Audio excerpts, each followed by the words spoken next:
Assalamualaikum warahmatullahi wabarakatuh. Salam sejahtera semuanya. Semoga sehat selalu ya dimanapun kalian berada. Stay safe, stay healthy, dan terus positive thinking pastinya. Pada kesempatan kali ini di mata kuliah akuntansi manajemen, kami dari kelompok 5 akan membahas tentang akuntansi pertanggungjawaban. Tapi sebelum masuk ke materi pembahasan, saya akan memperkenalkan para pemateri yang akan membahas akuntansi pertanggungjawaban ini. Yang pertama ada Yerlisa, yang kedua ada Kalisa Wardani, yang ketiga ada Serli Syahputri, yang keempat saya sendiri Selviana, dan yang terakhir ada Deva Syapitri. Langsung saja kita ke materi pembahasan yang pertama. Apa sih akuntansi pertanggungjawaban? Mungkin sebagian dari kalian udah pada tahu lah ya apa itu akuntansi pertanggungjawaban. Akuntansi pertanggungjawaban atau responsibility accounting adalah sistem akuntansi yang dirancang sedemikian baik sehingga dapat mencatat dan melaporkan pendapatan dan atau biaya yang timbul akibat pelaksanaan suatu aktivitas kepada manajer yang bertanggung jawab terhadap aktivitas tersebut. Jadi sebenarnya, sebelum kita membahas tentang akuntansi pertanggungjawaban, kita harus mengetahui terlebih dahulu struktur organisasi dalam suatu perusahaan itu seperti apa. Kenapa? Karena untuk mengetahui siapa yang harus melaporkan laporannya kepada siapa. Contohnya, di dalam perusahaan kan terbagi dalam beberapa departemen, yaitu Departemen Keuangan, Departemen Pemasaran, Departemen Operasional, dan Departemen Sumber Daya Manusia. Di dalam departemen-departemen tersebut, nantinya ada bagian-bagian lagi. Ada yang menjadi manajer departemen itu, ada yang jadi supervisor, ada karyawan-karyawannya. Karena itu penting sekali dibuat struktur organisasi, supaya orang-orang yang ada di departemen tersebut atau yang ada di perusahaan itu mengetahui ketika ada suatu kegiatan atau aktivitas yang membutuhkan laporan, mereka akan paham harus menyerahkan laporannya kemana terlebih dahulu. Misal, supervisor operasional melaporkan laporannya kepada manajer operasional, dan nantinya manajer operasional melaporkan laporannya kepada direktur. Nah, akuntansi pertanggungjawaban itu memiliki tujuan, yaitu menyediakan informasi yang dapat digunakan oleh manajemen untuk mengevaluasi efisiensi penggunaan sumber daya organisasi. Sumber daya di dalam perusahaan kan ada macam-macam ya. Ada sumber daya manusia, sumber daya material, sumber daya mesin, dan lain-lain.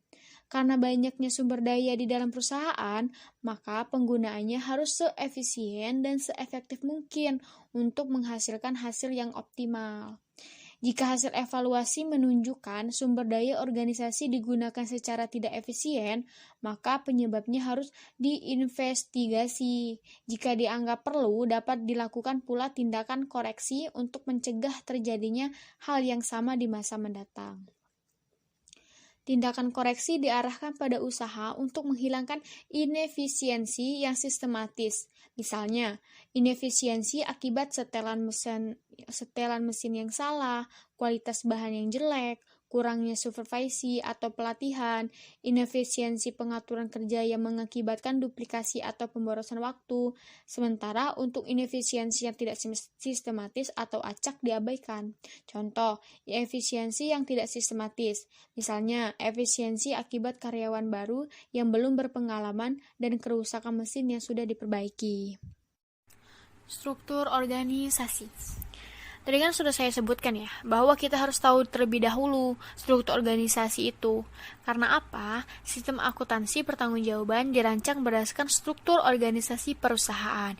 Makanya itu, kita harus punya struktur dulu baru bisa melakukan akuntansi pertanggungjawaban. Kemudian, penyusunan struktur organisasi itu sendiri tergantung pada pendekatan yang digunakan perusahaan dalam mengelompokkan aktivitas. Untuk membuat suatu organisasi, itu tergantung dari perusahaan. Fokusnya seperti apa, peruntukannya seperti apa. Nah, aktivitas organisasi dapat dikelompokkan berdasarkan fungsi, produk, dan geografis. Pendekatan fungsional. Pendekatan ini mengelompokkan aktivitas perusahaan berdasarkan fungsi-fungsi pokok perusahaan, antara lain fungsi produksi, pemasaran, personalia, dan keuangan. Berdasarkan pendekatan ini, pengendalian dipusatkan pada tingkat direktur. Contohnya, karyawan produksi melapor dari tingkat operasi paling bawah hingga direktur produksi. Yang kedua yaitu pendekatan produk.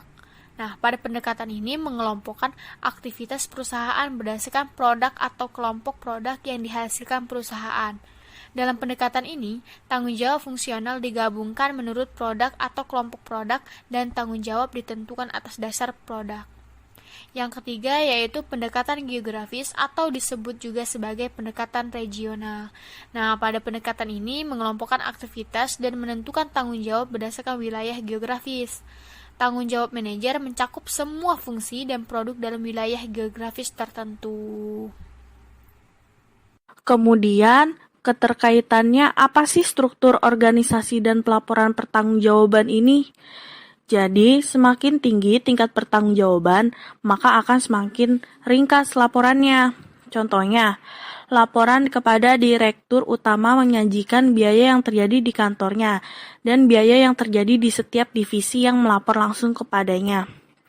Jadi, yang disajikan langsung biayanya, bukan pengeluarannya untuk ini yang disajikan secara rinci. Misalnya, Departemen Pemasaran, apa saja yang dikeluarkan itu tidak harus dilaporkan secara rinci.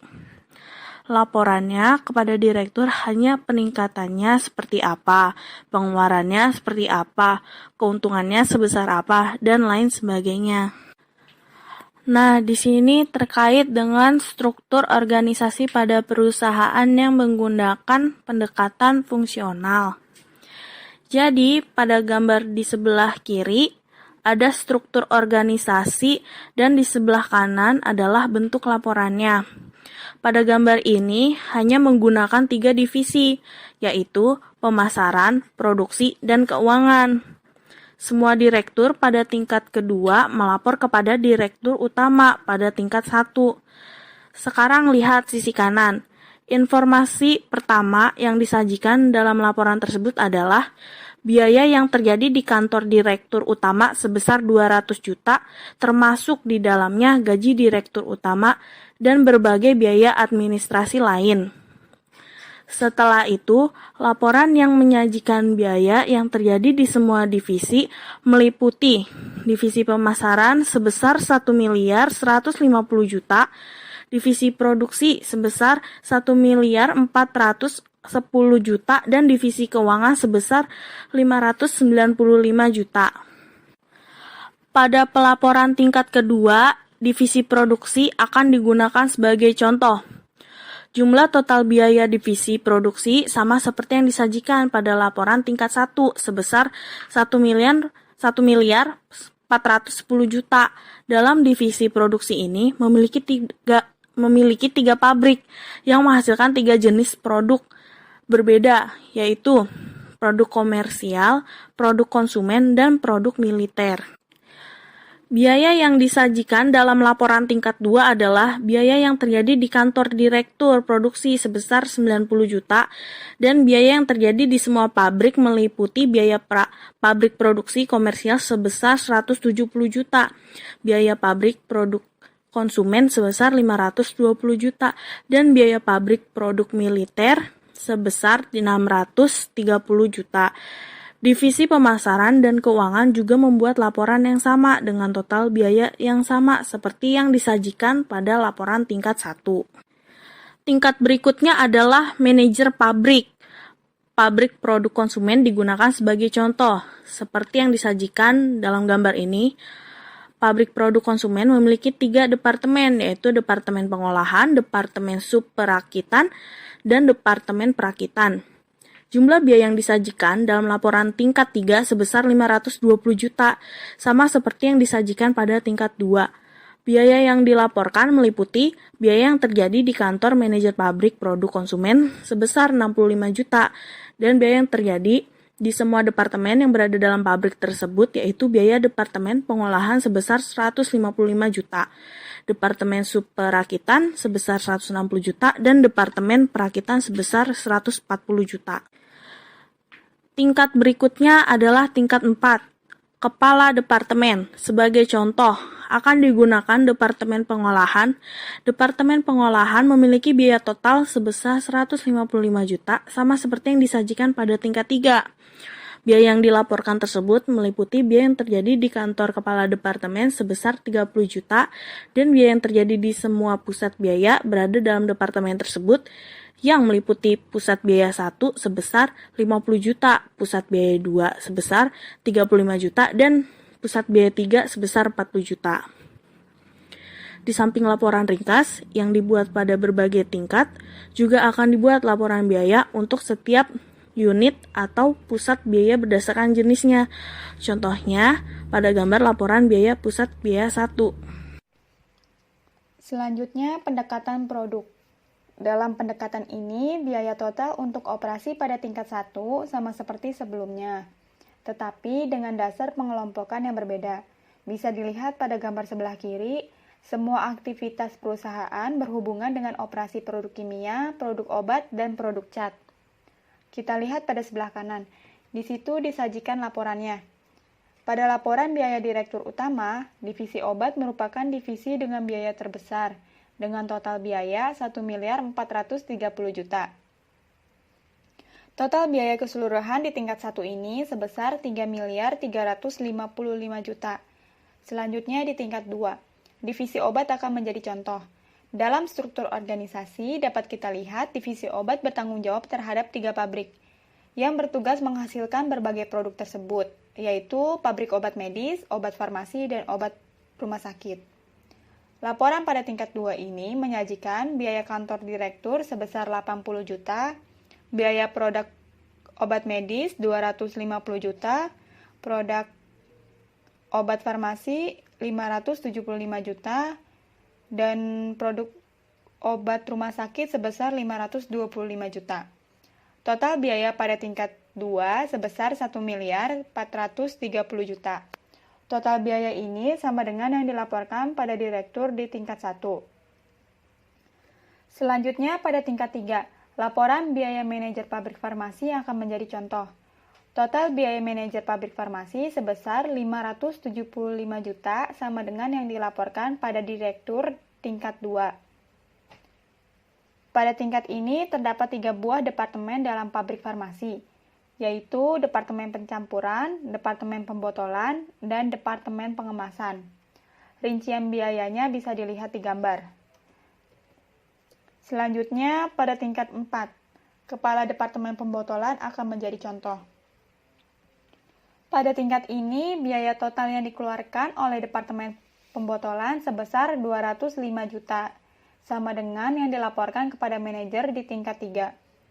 Dengan rincian biaya kantor kepala departemen 450 juta, pusat biaya 1 60 juta, pusat biaya 2 55 juta, dan pusat biaya 3 45 juta. Selanjutnya, pendekatan geografis.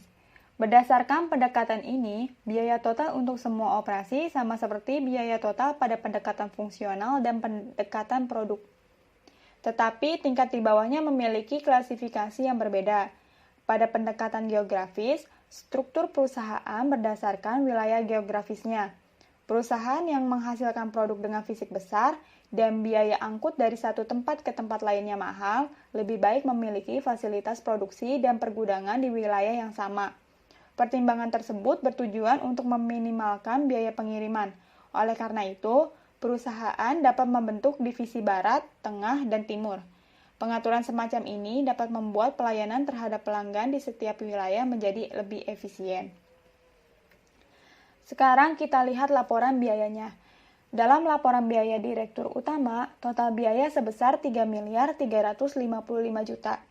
Dengan rincian, biaya untuk kantor direktur utama 200 juta, divisi wilayah tengah 1.065 juta, divisi wilayah barat 1.220 juta, dan divisi wilayah timur 870 juta. Selanjutnya di tingkat 2, wilayah barat akan menjadi contoh. Dalam strukturnya, pada wilayah barat terdapat 3 pabrik, yaitu Surabaya, Semarang, dan Tangerang. Biaya total pada tingkat 2 sebesar 1.220 juta, sama dengan yang dilaporkan pada direktur utama. Rincian biayanya untuk kantor direktur sebesar 75 juta, untuk pabrik Surabaya 310 juta, Untuk biaya pabrik Semarang 470 juta dan biaya pabrik Tangerang 365 juta. Di tingkat 3, pabrik Semarang akan menjadi contoh. Biaya total untuk pabrik Semarang sebesar 470 juta. Ini sama seperti yang dilaporkan pada tingkat 2. Pada gambar ini bisa dilihat bahwa pabrik Semarang memproduksi 3 jenis produk yang berbeda, yaitu asbes, fiber, dan penyekat. Rincian biayanya bisa dilihat di gambar. Selanjutnya, pada tingkat 3, Departemen Fiber akan menjadi contoh. Di dalam Departemen Fiber, biaya yang terjadi yaitu kantor kepala sebesar 40 juta, pusat biaya 1 65 juta, pusat biaya 2 40 juta, dan pusat biaya 3 35 juta, sehingga totalnya sebesar 180 juta. Total biaya ini sama dengan yang dilaporkan di tingkat 3. Akuntansi pertanggungjawaban melibatkan semua manajer pusat pertanggungjawaban, sehingga bagian akuntansi perusahaan berperan dalam memberikan bantuan teknis berupa penyajian laporan harian, mingguan, atau bulanan. Laporan pertanggungjawaban merupakan hasil proses akuntansi pertanggungjawaban. Tujuan laporan pertanggungjawaban yaitu untuk memotivasi individu mencapai kinerja yang tinggi dengan melaporkan efisiensi dan inefisiensi kepada manajer pusat pertanggungjawaban dan atasannya. Manajer pusat pertanggungjawaban akan dievaluasi dan dimintai pertanggungjawabannya atas penggunaan sumber daya perusahaan. Oleh karena itu, mereka akan terdorong untuk memantau secara ketat aktivitas yang dikendalikannya. Pemantauan tersebut akan memungkinkan ditemukannya inefisiensi dengan segera, sehingga tindakan koreksi juga dapat dilakukan dengan cepat. Tujuan yang kedua yaitu memberikan informasi yang dapat membantu manajer pusat pertanggungjawaban untuk mengidentifikasi efisiensi sehingga mereka dapat mengendalikan biaya menjadi lebih efisien. Pengawasan yang ketat tidak menjamin ditemukannya semua inefisiensi yang terjadi. Ketiadaan laporan pertanggungjawaban dapat mengakibatkan pengaruh ekonomi. Inefisiensi yang ditemukan tidak sepenuhnya dipahami. Manajer mungkin tidak mengambil tindakan koreksi karena mengira inefisiensi tidak terlalu berpengaruh. Laporan pertanggungjawaban tidak hanya memperlihatkan adanya inefisiensi, tetapi juga menunjukkan signifikansinya. Oleh karena itu, laporan pertanggungjawaban memberikan informasi yang berguna bagi manajer untuk mengendalikan biaya. Karakteristik laporan pertanggungjawaban. Untuk meningkatkan efisiensi laporan pertanggungjawaban harus memiliki karakteristik berikut. Pertama, laporan harus sesuai dengan struktur organisasi. Kenapa harus sesuai dengan struktur organisasi? Karena laporan harus ditunjukkan terutama kepada individu yang bertanggung jawab untuk mengendalikan aktivitas yang dicakup dalam laporan. Kedua, laporan harus konsisten bentuk dan isinya setiap diterbitkan. Jika laporan sering terjadi perubahan, maka akan membingungkan pemakai. Selain itu, perbandingan antar periode akan sulit dilakukan. Maka dari itu, laporan harus konsisten bentuk dan isinya. Perubahan hanya dilakukan untuk alasan yang baik dan disertai penjelasan kepada pemakainya. Ketiga, laporan harus tepat waktu. Meski sebagian besar inefisiensi yang diungkapkan sudah banyak diketahui manajer sebelum laporan diterbitkan, tetapi sebagian kecil diantaranya mungkin belum diketahui. Inefisiensi tidak dapat dikoreksi sebelum diketahui. Jika inefisiensi sistematis semakin dibiarkan untuk tidak dikoreksi, akan semakin besar biayanya. Dengan alasan ini, maka laporan harus disediakan untuk manajer pusat pertanggungjawaban secepat mungkin setelah inefisiensi sistematis terjadi di lain pihak. Pembuatan laporan yang terlalu sering akan menimbulkan pemborosan. Oleh karena itu, perlu uji kelayakan dengan cara membandingkan biaya pelaporan pada berbagai interval dengan perkiraan biaya inefisiensi sistematis yang tidak terdeteksi. Keempat, laporan harus diterbitkan secara teratur. Keteraturan pelaporan meningkatkan kegunaannya. Manajer harus tahu kapan laporan akan disusun dan tersedia sehingga mereka dapat merencanakan dan mengendalikan aktivitas secara efektif. Kelima, laporan harus mudah dipahami. Karena laporan sering memuat terminologi akuntansi yang sulit dipahami oleh manajer yang pengetahuannya akuntansinya kurang, akibatnya informasi penting bisa salah dimengerti atau tidak dapat dikomunikasikan dengan baik. Maka dari itu istilah akuntansi harus dijelaskan atau dimodifikasi agar mudah dipahami oleh pengguna. Keenam, laporan memuat perincian yang memadai tetapi tidak berlebihan. Jumlah dan jenis perincian tergantung pada tingkat manajemen yang menerima laporan. Umumnya, laporan untuk manajer puncak berisi informasi yang lebih ringkas dibanding laporan untuk manajer operasi laporan. Untuk manajer puncak tidak boleh terlalu banyak perinciannya yang tidak siap digunakan untuk mengevaluasi hasil secara keseluruhan. Sebaliknya, laporan untuk manajer operasional harus memberikan perincian yang memadai agar memudahkan dalam mengidentifikasi inefisiensi. Ketujuh, laporan harus menyajikan data perbandingan, yaitu membandingkan anggaran atau standar yang sudah ditentukan dengan hasil sesungguhnya. Penyimpangan yang signifikan harus ditonjolkan sehingga manajer pusat bertanggungjawaban dapat mengidentifikasi masalah tersebut dengan cepat. Kedelapan, laporan harus analitis. Akuntansi harus memahami sifat aktivitas bisnis setiap unit organisasi agar dapat menyajikan informasi yang bermanfaat bagi setiap manajer yang bertanggung jawab. Analisis terhadap dokumen sumber seperti kartu jam kerja, bukti, sisa bahan order kerja, dan permintaan bahan dapat memberikan informasi terkait penyebab kinerja yang buruk. Contoh kinerja buruk yaitu karena listrik mati, mesin rusak, operator kurang efisien, kualitas bahan buruk, dan lain sebagainya. Kesembilan, laporan untuk manajer operasi harus menyajikan informasi mengenai unit fisik sekaligus jumlah rupiahnya. Apabila terjadi perubahan harga, manajer akan kesulitan melakukan perbandingan antar waktu jika hanya menggunakan ukuran keuangan saja. Selanjutnya di slide 10, pada gambar ini merupakan tingkat pertanggungjawaban PT Khatulistiwa. Dilihat dari gambar ini, PT Khatulistiwa memiliki 4 tingkat pertanggungjawaban. Pada tingkat 1 yaitu Direktur Utama. Direktur Utama merupakan manajer puncak di perusahaan tersebut. Direktur Utama memiliki sejumlah staf yang membantunya tetapi tidak dimasukkan ke dalam bagan. Selanjutnya pada tingkat kedua berisi Direktur. Perusahaan mempunyai 3 direktur yang bertanggung jawab terhadap pengelolaan fungsi pemasaran, produksi, dan keuangan. Terdapat sejumlah staf yang akan membantu kerja direktur tetapi tidak dimasukkan ke dalam bagan. Selanjutnya tingkat 3, yaitu pabrik. Perusahaan memiliki 4 buah pabrik, yaitu pabrik A, pabrik B, pabrik C, dan pabrik D. Setiap pabrik berlokasi dalam radius 20 km dari kantor pusat. Kantor pusat perusahaan berlokasi di pabrik C. Selanjutnya tingkat 4, yaitu departemen. Di setiap pabrik terdapat 3 departemen produksi, yaitu pengolahan perakitan dan penyelesaian. Selain itu, perusahaan juga memiliki departemen jasa seperti rekayasa dan pembelian biaya. Departemen tersebut dialokasikan ke departemen produksi untuk tujuan perhitungan biaya produk. Laporan akuntansi pertanggungjawaban disusun secara berdasarkan tingkat pertanggungjawaban yang disajikan dalam bagan organisasi. Pada setiap tingkat dilaporkan biaya langsung yang dikeluarkan oleh manajer unit, dilanjutkan laporan biaya yang dikeluarkan oleh manajer unit di bawahnya. Selanjutnya saya di sini akan menjelaskan tentang contoh laporan pertanggungjawaban sesuai dengan tingkat pertanggungjawaban yang tadi.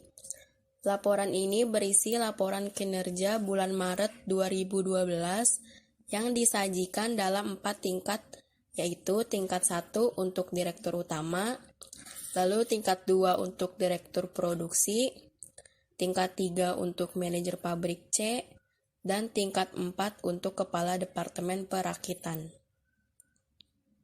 Dalam laporan direktur utama, biaya yang terjadi di kantor direktur utama disajikan paling awal. Kemudian biaya yang dikeluarkan oleh setiap bawahan direktur utama jumlahnya diambil dari laporan bidang fungsional yang menjadi tanggung jawab masing-masing direktur. Biaya yang dianggarkan untuk semua operasi perusahaan ini sebesar 365 juta. Dan realisasinya sebesar 365.800.000.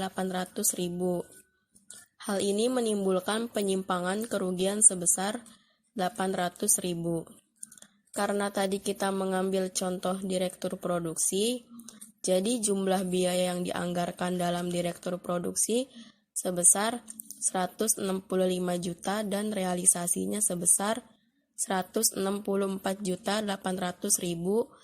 Itu dimasukkan ke dalam laporan direktur utama. Selanjutnya pada tingkat 2, biaya kantor direktur produksi disajikan paling awal, disusul biaya yang terjadi pada setiap pabrik yang menjadi tanggung jawab direktur produksi. Jumlahnya diambil dari laporan yang dibuat oleh manajer pabrik yang bertanggung jawab kepada direktur produksi. Biaya yang dianggarkan, baik untuk pabrik maupun kantor direktur, adalah 165 juta dan realisasinya ini sebesar 164.800.000. Hal ini menimbulkan penyimpangan yang menguntungkan sebesar Rp200.000. Karena tadi kita mengambil contoh pabrik C, jadi total biaya pada pabrik C dicantumkan dalam laporan direktur produksi. Selanjutnya pada tingkat 3, manajer pabrik dengan mengambil contoh pabrik C, biaya kantor manajer pabrik disajikan paling awal disusul biaya yang dikeluarkan oleh 3 departemen. Jumlah tersebut diambil dari laporan yang disusun oleh departemen yang menjadi tanggung jawab manajer pabrik. Jumlah anggaran dan realisasi untuk departemen perakitan juga dicantumkan dalam laporan manajer pabrik. Biaya dianggarkan untuk pabrik sebesar 70 juta dan realisasinya sebesar 71.300.000, sehingga menimbulkan penyimpangan kerugian sebesar 1.300.000. Selanjutnya tingkat 4, Kepala Departemen Perakitan biaya yang disajikan dalam laporan dapat dikendalikan secara langsung oleh Kepala Departemen. Bahan baku dan tenaga kerja langsung dibebankan ke Departemen Perakitan pada biaya standar. Penyimpangan harga bahan baku dibebankan kepada Departemen Pembelian. Lalu 3 penyimpangan lainnya yaitu penyimpangan kuantitas pemakaian bahan, efisiensi tenaga kerja langsung, dan tarif upah tenaga kerja langsung menjadi tanggung jawab Kepala Departemen Perakitan. Penyimpangan yang terjadi secara signifikan harus dianalisis dan diinvestigasi lebih lanjut. Biaya yang dianggarkan untuk departemen tersebut sebesar 15 juta dan realisasinya ini sebesar 15.400.000 rupiah. Hal ini menimbulkan penyimpangan kerugian sebesar 400.000 rupiah. Selanjutnya tentang analisis penyimpangan dan anggaran fleksibel. Anggaran fleksibel atau flexible budget adalah anggaran yang disesuaikan dengan tingkat aktivitas sesungguhnya. Biaya dianggarkan pada aktivitas sesungguhnya dapat digunakan untuk menghitung penyimpangan pengeluaran dan kapasitas menganggur. Penyimpangan tersebut berguna untuk mengevaluasi kinerja departemen atau pusat biaya. Lalu terdapat 2 penyimpangan, yaitu penyimpangan pengeluaran dan penyimpangan kapasitas menganggur. Penyimpangan pengeluaran atau spending variance adalah perbedaan antara biaya sesungguhnya dengan biaya yang dianggarkan pada aktivitas sesungguhnya.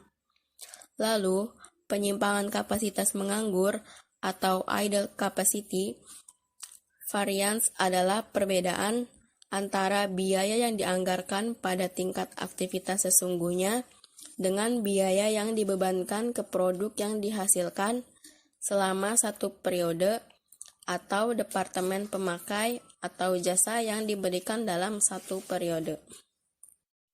Berikut ini terdapat rumus penyimpangan pengeluaran dan penyimpangan kapasitas menganggur. Penyimpangan pengeluaran dapat dihitung dengan rumus biaya sesungguhnya dikurang biaya dianggarkan pada aktivitas sesungguhnya. Cara menghitung biaya dianggarkan pada aktivitas sesungguhnya dengan menjumlahkan tarif tetap dikali tingkat aktivitas dianggarkan dan tarif variabel dikali tingkat aktivitas sesungguhnya. Kemudian untuk penyimpanan kapasitas menganggur dapat dihitung dengan rumus biaya dianggarkan pada tingkat aktivitas sesungguhnya dikurang biaya yang dibebankan. Cara menghitung biaya dianggarkan pada tingkat aktivitas sesungguhnya dengan menjumlahkan tarif tetap dikali tingkat aktivitas dianggarkan, dan tarif variabel dikali tingkat aktivitas sesungguhnya. Lalu, cara mendapat biaya yang dibebankan ini dengan menjumlahkan tarif tetap dikali tingkat aktivitas sesungguhnya dan tarif variabel dikali tingkat aktivitas sesungguhnya. Selanjutnya mendapatkan hasil tarif tetap dikali tingkat aktivitas dianggarkan dikurang tarif tetap dikali tingkat aktivitas sesungguhnya.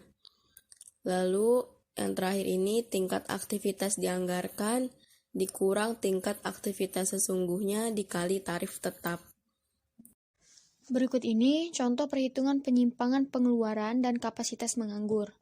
Untuk perhitungan penyimpangan pengeluaran, overhead pabrik sesungguhnya sebesar 10.500.000. Kemudian overhead dianggarkan pada unit yang sesungguhnya adalah jumlah overhead pabrik yang semestinya dianggarkan. Untuk menghasilkan output yang sesungguhnya dalam contoh ini yaitu 1.100 unit dengan tarif 4.000 sehingga overhead variabel sebesar 4.400.000 dan overhead tetap 6 juta. Jadi total overhead dianggarkan pada unit yang sesungguhnya diproduksi yaitu 10.400.000 sehingga penyimpangan pengeluaran sebesar 100.000.